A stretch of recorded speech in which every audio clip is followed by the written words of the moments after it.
Selamat datang kembali di Era Entertainment. Selamat datang kembali di Joran Fest Playlist. Seperti biasa hari ini kita akan melanjutkan review saham part yang ke-465. Namun sebelumnya bagi teman-teman yang mungkin belum subscribe channel YouTube ini, sekali lagi jangan lupa tekan tombol subscribe, nyalakan lonceng notifikasinya agar teman-teman tidak pernah ketinggalan informasi-informasi terbaru dari channel ini.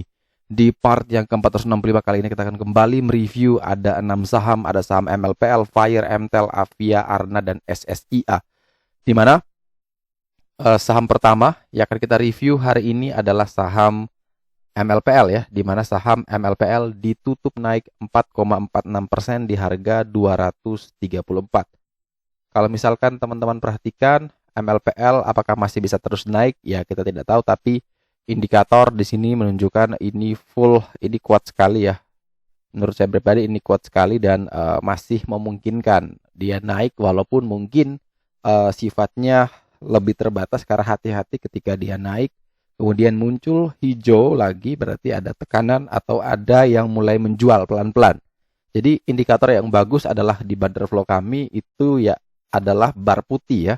Ketika bar putih menguasai bar hijau artinya itu sudah bagus, sudah full akumulasi dan tinggal tunggu kapan momentum dia keluar. Nah, kapan kita bisa exit? Ketika sudah mulai muncul warna hijau sedikit di satu candle itu, satu batang candle ini. Misalkan ini warna putih kemudian mulai muncul hijau, artinya ada yang keluar pelan-pelan dan tentu kita juga bisa mulai mencoba untuk keluar pelan-pelan.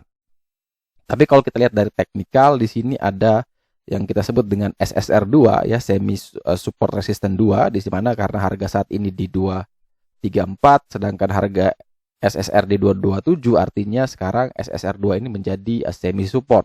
Nah, semi supportnya di 228 lah kurang lebih kalau kita bulatkan di 228. Artinya selama dia masih bertahan di atas 228 tentu MLPL ini menarik sekali. Dan teman-teman kalau perhatikan MLPL ini pernah saya share di grup Discord ya. Kalau mau gabung silakan di sana, kita coba cek saja.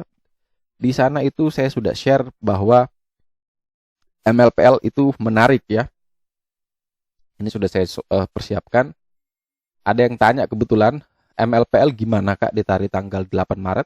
Saya bilang untuk MLPL mulai terlihat ada yang masuk pelan-pelan. Secara bandar pixel sudah kuning dan muncul panah di bandar flow. Dia tepat di sini ya teman-teman perhatikan. Kalau kita lihat ada panah di sini, maka kalau kita kembali ke slide kita, dia tepat ada di seperti ini ya. Setelah dia panah ini, setelah itu dia rally terus dan harusnya banyak yang profit di sini kan. Buy saya harus tunggu di 179-180 itu dia ternyata low-nya sampai 190 saja atau breakout 208 kita baru beli. Targetnya ke 228 dan 228 sudah lewat berarti sudah TP. Ini juga langsung banyak ya kayak Pak Cuan Y ini thank you beli 210 jual 228. Jadi dia sesuai trading plan-nya. Buy on breakout 208 dia buy 210, targetnya ke 228 dia udah TP. Ada yang masih hold mungkin. KZN juga mungkin udah cuan karena dia yang tanya. Di grup member room juga diinformasikan di tanggal 9 bahwa ini mulai MLPL mulai gerak dan ini adalah update saham MLPL-nya mulai menarik. Jadi indikator ini dia detect lebih awal bahwa ini sudah mulai putih, hijaunya sudah mulai mau coba dikuasai dan tentu dia langsung rally. Pertanyaan apakah masih bisa masuk? Ya tentu masih ada harapan, masih ada kemungkinan karena sini full ya, full body. Tapi kita perhatikan kalau full body contoh seperti ini dia bisa naik kemudian besok masih sempat naik sedikit baru dia turun. Jadi teman-teman harus hati-hati jangan sampai teman-teman baru beli di pucuk terus ternyata koreksi. Ya memang MLPL akan right issue ya kalau tidak salah di harga 500 mereka punya right issue-nya di tanggal cum date-nya itu di 16 Maret 2022. Dengan rasionya 7 berbanding 51. Setiap pemegang 51 lembar saham lama itu mendapatkan R ya, MLPL R itu senilai 7. Jadi kita bisa tebus di harga 500. Nah, banyak orang yang bilang bahwa apakah bisa sampai ke 500? Ya tidak tahu, kita tidak tahu. Tapi balik lagi tergantung ke kebijakan mereka ya. Mereka mau rek issue untuk apa, kemudian siapa yang mau tebus ketika tidak banyak yang diserap. Karena begini, ketika harganya di misalkan closing di 234, sedangkan teman-teman harus tebus di harga 500, secara logika tidak mungkin teman-teman tebus ya. Karena apa? Karena harga market cuma 234. Kenapa kita mau tebus di harga 500? Tapi kita harus baca betul dari informasi mereka, kira-kira ini sedikit bocoran ya, salah satu strategi juga memang untuk corporate action khususnya reg issue. Ketika teman-teman lihat bahwa harga reg issue-nya lebih tinggi dari harga market, maka silakan dibedah. Ini reg issue siapa yang mau serap? Mereka mau buat apa? Kalau misalkan mereka bilang kami akan serap 100% dan kemudian itu digunakan untuk ada investor khusus, tentu saya yakin bahwa harganya tidak akan mungkin naik sampai 500. Kenapa? Karena mereka tidak mau itu ditebus oleh kita. Ya kalau harga gapnya seperti ini tentu mana ada yang mau tebus. Ya mereka tetap dapat istilahnya rencana mereka berjalan. Mereka mau alihkan ke siapa misalkan gitu. Ini contoh, bukan kasusnya ke MLPL ya. Tapi kebalikannya gini. Harga marketnya 500. Tapi reg isunya di 100. Nah ini yang hati-hati. Ini mereka ingin Anda tebus ya karena Anda berpikir bahwa 100 murah, kan harga market 500. Nah, ini hati-hati.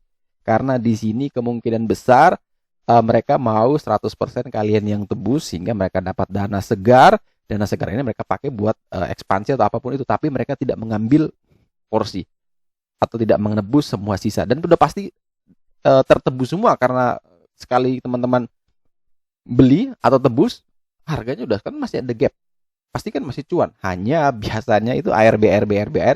Ya banyak case lah kalau teman-teman bisa perhatikan. Nah khusus MLPL secara long term ini memang hanya seperti ini. Tapi teman-teman kalau ini simpan dalam jangka yang panjang ini ada prospek. Karena ketika mereka berani tebus di harga 500 di harga tinggi, maka tentu mereka punya prospek yang jauh lebih besar dari sekedar harga 500. Jadi secara long term ini bagus. Tadi short termnya yang jelek ya.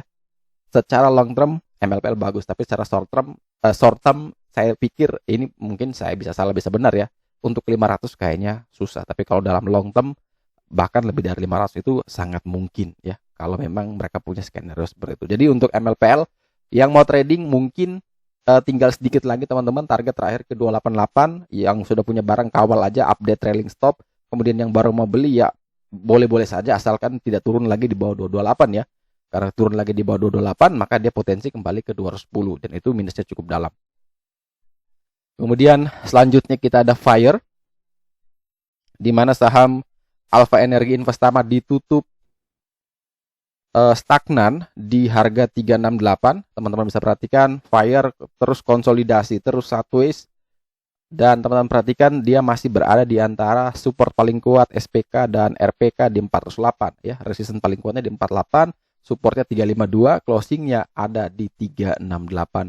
Bar indikator di sini masih merah, kemudian warna putihnya juga mulai terus turun ya sampai hijau lebih menguasai dan tentu ini hati-hati bagi yang mau beli pastikan betul dia tidak turun lagi di bawah 352. Ini kunci pentingnya. Selama dia masih bertanda 352 ya Fire aman-aman saja, tapi ketika turun di bawah 352 ini sudah jelek, lebih baik kita skip untuk emiten ini. Jadi kalau yang mau beli boleh saja asalkan dia masih kuat bertahan di 352. Target kenaikan terdekat adalah menuju ke 408. Selanjutnya kita punya MTEL, Daya Mitra Telekomunikasi, di mana kemarin sempat loncat tinggi, sempat breakout RPK, resisten paling kuatnya di 805, namun sayang sekali closingnya di 800 dan closing di 800 ini tidak mampu bertahan di atas RPK 805. Tapi yang menjadi menarik adalah sudah muncul tanda panah di sini warna putih lagi, artinya di sini banderologinya bagus ya. Ini banderologinya bagus dan bar sudah menunjukkan hijau dan tentu opsi terbaik kita adalah kalau mau beli silakan buy on breakout di 805 atau tunggu di 780 sampai dengan 800. Sebenarnya sih ini range-nya kecil sih. Kalau mau ambil di 780 sampai 800 juga boleh-boleh saja, atau kalau dia bisa breakout langsung ya silakan buy on breakout saja. Tapi kalau sudah breakout 805 maka potensi untuk MTEL ini terbuka sangat lebar sekali ya.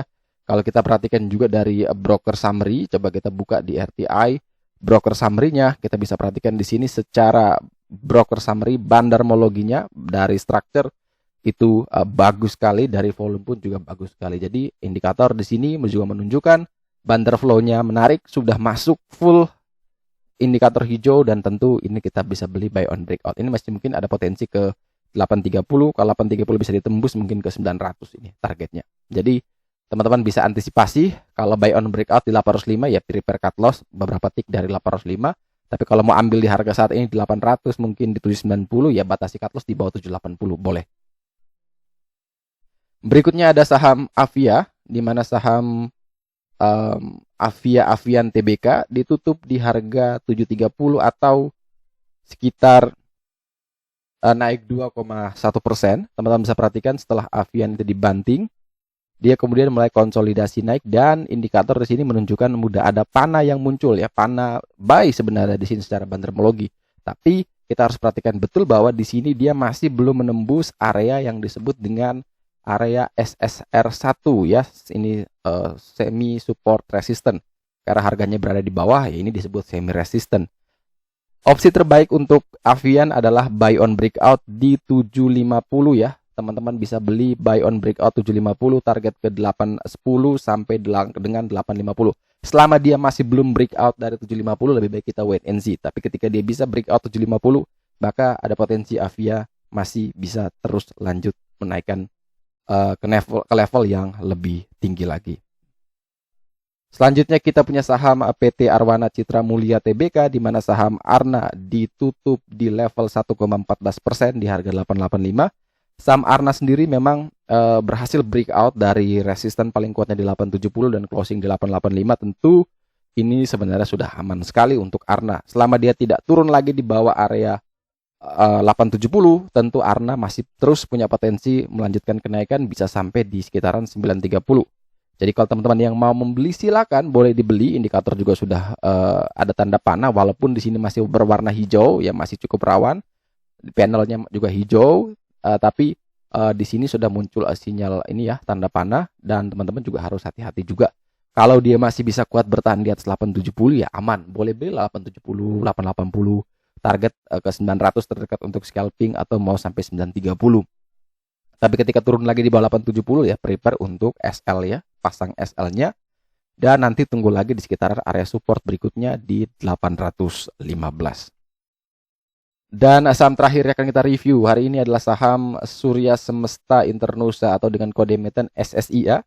Di mana saham SSIA ini setelah dia turun dalam, kemudian sekarang dia mau membentuk sebuah cup di sini sebelum dia breakout di 386, maka tentu teman-teman harus bisa bersabar dulu memastikan betul. Kalau saya pribadi lihat seperti ini, maka opsional terbaik adalah breakout di 386 sebenarnya. Tapi karena harga saat ini ke 386 ini kan juga cukup lebar, kita masih bisa dapat profit lah kalau beli 370 dia bisa naik ke 386. Maka strateginya di sini ada support bantuan di sini yaitu di harga 362 kurang lebih. Teman-teman kalau mau membeli di harga 370 maka pastikan betul tidak turun lagi di bawah 362. Jadi kalau mau membeli ya bisa di 362 sampai dengan 366 boleh, target ke 386 sampai ke 432. Kemudian ketika dia turun di bawah 362 prepare cut loss bisa di 358 atau di 356 boleh teman-teman pasang SL. Indikator ini hijau sudah panjang, hati-hati dia bisa berubah ke merah, ke kuning, hati-hati dia bisa berubah warna karena semakin panjang tentu itu sudah cukup beresiko. Kemudian dari bandar flow memang ada sinyal panah di sini sudah mulai, tapi kuningnya masih pekat sekali, putihnya masih tipis. Jadi waspada saja teman-teman. Kalau dia tidak bisa naik lagi di atas 386 maka ada potensi dia koreksi sehat dulu sebelum dia bisa melanjutkan kenaikan. Tapi kalau yang baru mau membeli, tentu kunci penting adalah jangan sampai dia turun lagi di bawah 362. Kalau turun lagi di bawah 362 itu jelek ya, teman-teman bisa out dulu. Oke, sekian dulu review saham part yang ke 465 hari ini. Terima kasih bagi teman-teman yang telah setia menonton. Sekali lagi jangan lupa like, comment, dan subscribe. Bantu share juga agar semua informasi yang ada dalam video ini berguna, bermanfaat, dan tentunya bisa menjadi panduan trading di keesokan harinya. Sekali lagi terima kasih banyak. Sampai jumpa dan semoga membantu.